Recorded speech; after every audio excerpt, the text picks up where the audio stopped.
mingem siis meie nii-öelda väliskorrespondendi juurde. Tüüpilise saateosa juurde ja meil on hea meel tõesti täna rääkida Alev Strömiga. Alev, oota üks sekund. Alev, oota.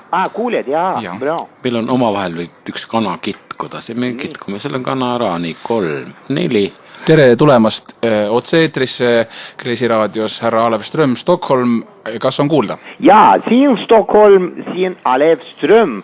Olen praegu oma kabinetis, kus teen tugevasti tööd, kuigi väljas on soe ilm.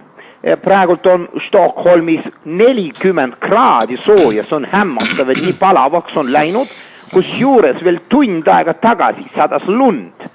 Stockholmi ilmad on viimasel ajal väga muutlikud. Ja, aga kuidas teie elate? Meil on sama asi, meil just hommikul läks jää ja õhtul tuli tagasi.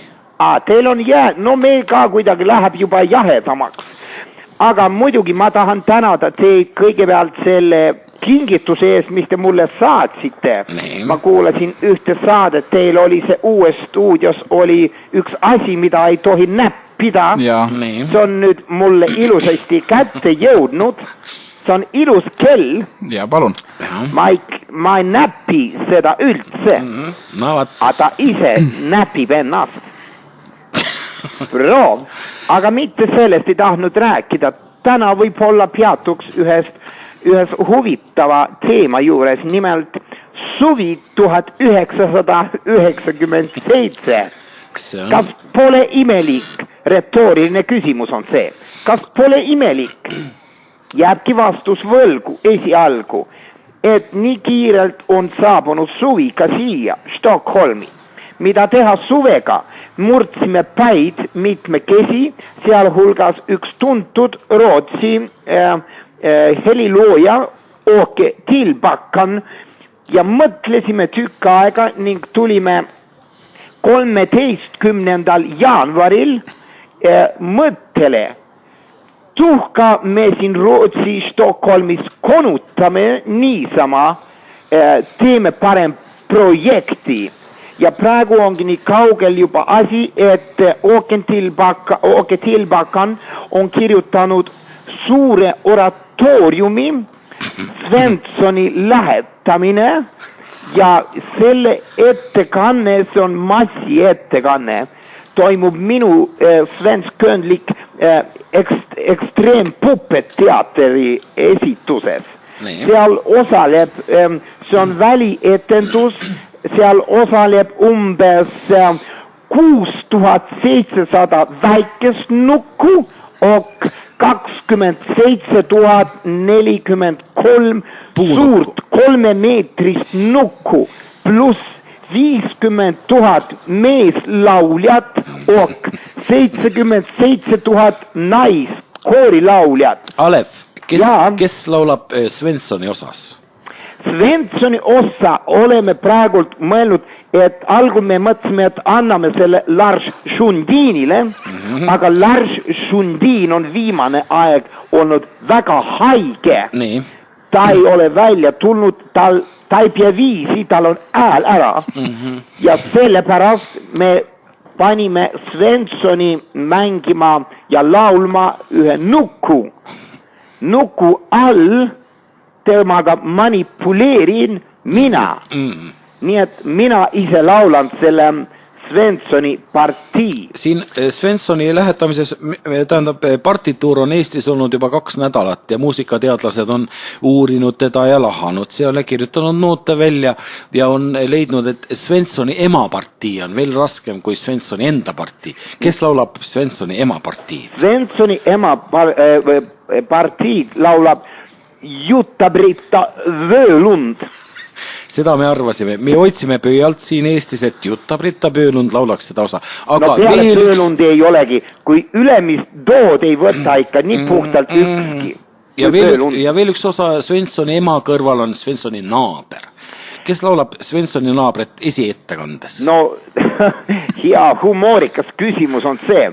No, algidee on loomulikult selle minu naaber Svenssonist ja mina olengi tema naaber. No, tõepoolest olen minagi väike konksuga küsimus. Ja olen minagi sinna Svenssoni lähetamise personaalselt sisse kirjutatud. Siis küsimus, kes laulab Alev Strömi osa? No Alev Strömi osa ma pean ise laulma, nii et nagu te saate aru, on koormus suur. Topeltroll. Ja. Ma laulan ma käin vahepeal olema laval korraga. Ja meil on tulnud täna juba selle sinu telefoni kõne ajal. Inimene. Nii, ja raadiokuulajad just helistasid ja küsid, et kes laulab teist pool naabrit? Teist pool naabrit me panime koori, osa mees koorist. See on suur maja. 30 000 inimest. Ja üks küsimus on tulnud veel Riiast ooperiteatrist, üks vana baritoni laulja, kes enam Riias lavale ei tule, küll aga tahab teada saada võimalikku honorari suurusest, et ta hea meelega lööks kaasa. No need on miljoonid, mis sinna tulevad praegu. Ja jutt käib dollaritest. See on tohutu sellepärast, et esietendus, mida me tahame teha, oleks 14. juuli Stockholmis. Hommiku kell 10 hakkab see lähetamine ja lähetatakse ära kella 10 õhtul. Nii et 12 tundi jutti on üks lähetamine. Kas võib öelda ka siis, saan ma sellest õieti aru niimoodi, et see lähetamine on, sinna on kaasatud ka Stockholmi linn kui geograafiline nähtus? Jaa, see on väga õige, kui juba sellised massid on seal, siis osa võtab praktiliselt 4 miljooni rahvast. Stockholmis ei ole nii palju rahvast. Sellepärast tuuakse Oslos Helsingis juurde, et lähetada. Samas on veel ka toodud palju laevu juurde, kuna Rootsis ei ole nii palju laevu, on toodud igast maakonnast laevad, ka viimased kui väiksed parvekesed on toodud Stockholmi, et rahvas sinna peale panna ja lähetada. Nüüd on küsimus, kuhu nad lähetatakse? Nad lähetatakse tunniks ajaks silmapiiri taha ja saadetakse korraks Gotlandi saarele, aga Gotland ei ole suuteline sellist armeed vastu võtma. Seepärast lähetatakse ja võetakse tagasi kohe. Kas vastab veel tõele, viimasel ajal on siin Eestis olnud ka sellest projektist üsna palju juttu ja just nimelt looduskaitse organid on hakanud selle vastu Eestis lausa protesti tõstma, sest on olnud kuulda noote, et on plaanis Vormsi saar täiesti puudest paljaks saagida, et ka Ahvenamaa inimesed seda projekti näeksid. Ja on küll. Vormsi saarel meil on plaanis teha 28 majakorruse kõrgune tribüün, mis on 4 kilomeetrit pikk. Kuidas me oleme paigaldame, ma ei tea. Me teeme teisel tava selle, et pärast õnnelikku lähetamist ja tagasi maabumist me lõhume ära selle tribüüni. Aga nüüd on kõige suurem probleem ikkagi ka Rootsi päevalehed, vabandust, Svenska Dagbladet och teised ajalehed on küsinud raha. Kus Ström ja Åke Tillbackan saavad selle miljoone ulatuva raha? Vastame, oleme väga tänulikud ja oleme pöördunud tänutundes kogu Rootsi konna poole, siis rootslaskonna poole, kes elab väljaspool Rootsit ja eriti nende rootslaste poole, kes elasid endistes sotsialismimaades. Meid on aidanud näiteks Ungari välisrootslaste ühing eesotsas tema initsiatiivimehe Istvan Karlssoniga ja muidugi ka poolakad, Bulgaaria välisrootslased on väga aktiivsed, eriti kes elavad Varna ümbruses. Ja üks tore Rootsi mees, kes elab praegult Komimaal, saatis 4 rubla toetuseks ühe väikse nukku tegemiseks.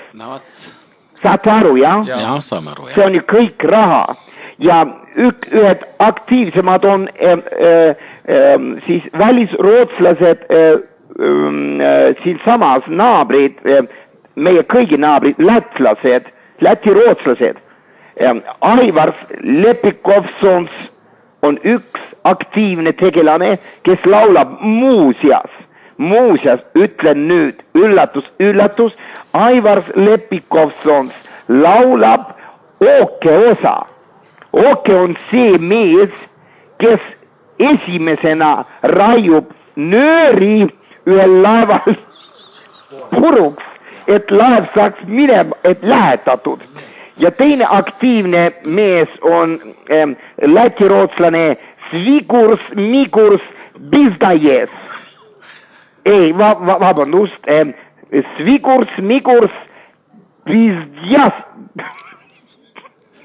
No vat, niimoodi. See on nii keeruline. Ja ei, Bizdajev, andke andeks, Bizdajev. Tuleme siia Eestimaale korra tagasi. Kas vastab tööle, meil käib siin Kumu ringi, et seda orkestrit ja koori juhatab Siiri Oviiri mees Mihkel Aviir. Jah, oli jutt küll, ta on kõva häälega, suur pikk, tal ei ole vaja keppi kätte vanda, tema käed on pikad ja teda näeks hästi miljoonid inimesed, aga kahjuks me ei saa teda võtta, kuna ta on samal ajal, tal on üks nõupidamine, ta kohtub vist oma valijatega Tallinnas. Ta kohtub Siiri valijatega. Või Siiri, jaa. Aga vot seda, kes on praegu dirigent, ma ei oska öelda, kuid arvata võib, häbid, kuna see dirigent on hästi kõrge poodiumi peal, siis meil on siin Åke Tilbakaniga selline mõte, et paneme sellise päti nagu minu naaber Svensson, kelles see kogu lugu jutustab, paneme ta sinna dirigendi posti otsa kätsega vehkima ja paneme talle triibulised riided selga ja ette kirjutame reklaamsärgi, et on pätt ja varas. Ja alla on poodiumi peale kirjutatud Saabi firma naerab. Naerame nüüd kõik koos. Alev, meil toimus siin väike konkurss selle dirigendi kohale ja kõige edukam oli Lasnamäe piirkonnas üks Vladimir Sergejev. Meil on veel üks, Nikolai Matvejev. Ja temal on nagu pilet juba ostetud, et ta tuleb teid juhatama sinna Stockholmisse, et kui te saaksite talle vastu tuled, Vladimir Sergejev. Ta on 1,52 m pikk, ta on üks, ja ta tuleb koos oma õe ja emaga. Saatku kõigepealt oma pilt ja kirjutagu 2 nooti. Jo, ok, le. Kirjutage need ja me vaatame, sest on selge, et dirigente meil läheb palju vaja. Nii, see on pikk tükk. Tänaseks ma lõpetaks. Vabandust, Alev, üks küsimus on veel. Kindla peale on praegu raadiokuulajate hulgas neid, kes muusikast tegelikult mitte midagi ei tea. Ja teades sellist marurahvuslikku suhtumist isegi muusikasse, midagi ei saa sinna parata, on lihtsalt võib-olla nutikas küsida, ennem kui meile siia helistatakse, küsitakse, kas selles suures oratooriumis on ka mõni eestlane? No mina olen... Ei, selles mõttes tegelaskujuna kohe. Eestlane kui tüüp.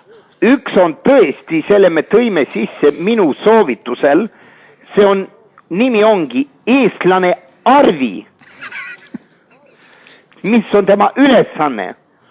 Arvi on see, kes tahab, ei saa aru sellest liikumisest. Miks Svensson minema lähetatakse koos selle rahvamassiga ja tema jookseb 27. reast, jookseb sadamakaile kõigile ette ja karjub. Tulge mõistusele, ega te rumalad ei ole, aga karjub rootsi keeles ja siis rahvas lükkab ta merre. Sellega hakkabki nagu skandaalne osa selles, aga ma ei tahaks tervet ooperi või seda oratooriumi ettekannet rääkida teile. Nii et loodame, et kõik läheb ja on mõnus ja palju publikut tuleb ka. Ühte asja tahaks veel küsida, kas vastab tõele, et viimane stseen on nii, et Arvi on üksi laval ja vaatab küsivate silmadega publikusse? No ei taha lõpufinaali öelda, kuigi ma ütlen, et niimoodi ei ole, ta lihtsalt ei saa vaadata publikusse silma, ta lihtsalt nutab. Siis on meil vale informatsioon. Jaa, seda küll. Aga võib-olla me kirjutame ümber natuke, et ta ei nuta, naerab ja vaatab. Seda vaatame veel. Oma silmadega. Aitäh sulle helistamast. Ilusat suve ja aitäh helistamast. Kõik head.